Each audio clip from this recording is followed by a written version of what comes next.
yung mga pangarap ko, ganun. Kasi minsan di ko alam kung hindi ka nag-iisip or kung tatanga-tanga ka lang eh. I'm sorry kung wala akong alam sa mundo. Sigurado ka ba sa sinasabi mo? Sorry ah! Ito lang kasi ako eh.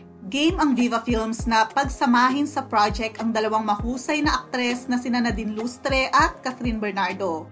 Sa viral TikTok video na gawa ng isang fan, pinagsama ang ilang clip ni Nadine at Catherine mula sa mga eksena nila sa mga movies. Ang sabi sa caption nito, quote, "The collab that we all deserve," unquote. Nag-comment dito ang Viva Films at itinag ang Star Cinema para yayain na gawin na nila ang Natrin collab. Say nga ng Viva, quote, "G at ABS Star Cinema, excited ang ilang netizen na gawing mala Nora Honor at Vilma Santos sina Catherine at Nadine, habang may iba namang bet silang ipareha o kaya'y gawing magkapatid." Komento nga ng isang netizen, quote, "Pwede talaga silang mag-role na sisters." Sabi naman ni Mina Tozaki, quote, "Parang Vilma at Nora at ABS Star Cinema, baka naman."